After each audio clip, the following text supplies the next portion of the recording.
This Soundslide feature is sponsored by Aurora Insurance, a proud supporter of all Husky student athletes. Two rivals went toe-to-toe Friday in a critical district showdown, and when it was over, Grand Island Northwest was the last man standing.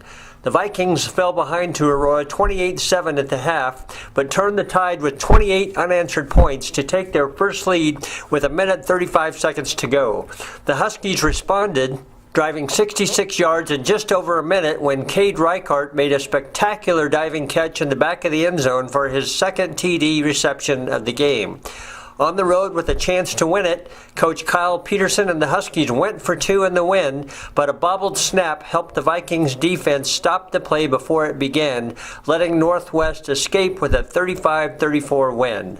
Aurora won the yardage battle 423 to 398, picking up 319 yards passing on 29 of 37 attempts, with Cal Darber adding 129 yards on the ground.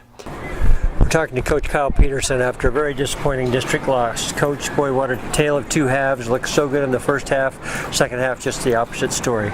You know, we had some really fortunate things, some good things happen for us, and I thought we really executed, for the most part, really well in the first half of the football game, and you know, we had maybe a couple opportunities even to put some more separation in there, and just didn't take advantage of it. So we really did play well in that half, but you know, the second half, obviously the momentum went the wrong way, and you know, once that happened, it was hard to turn it around.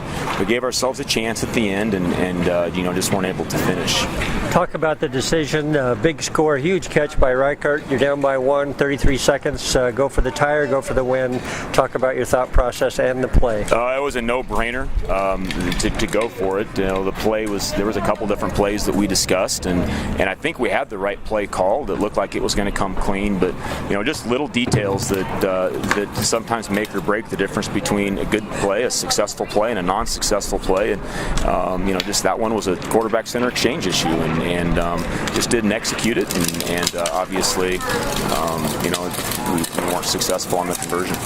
Well, in the first half, it seemed like everything you drew up worked, plus just a lethal kicker who converted a couple onside kicks there. Talk about the first half momentum. You know, one of those was kind of designed, and the other one was kind of pure by accident. You know, sometimes you get fortunate when you kick the ball on the ground, and you know, it bounces around, and that case it bounced off somebody, and we were able to recover it. But you know, we didn't want to kick deep to them because they had pretty dangerous kids back there, and we want to give ourselves a chance to recover it. And boy, we looked really good there, and some fortunate things happened, and the momentum really got going our way, and obviously, you know, that kind of compelled us. I think someone said we had 19 consecutive snaps and 3 touchdowns on those 19 plays. So obviously good things there in the end, especially the way they end the half, in the second quarter.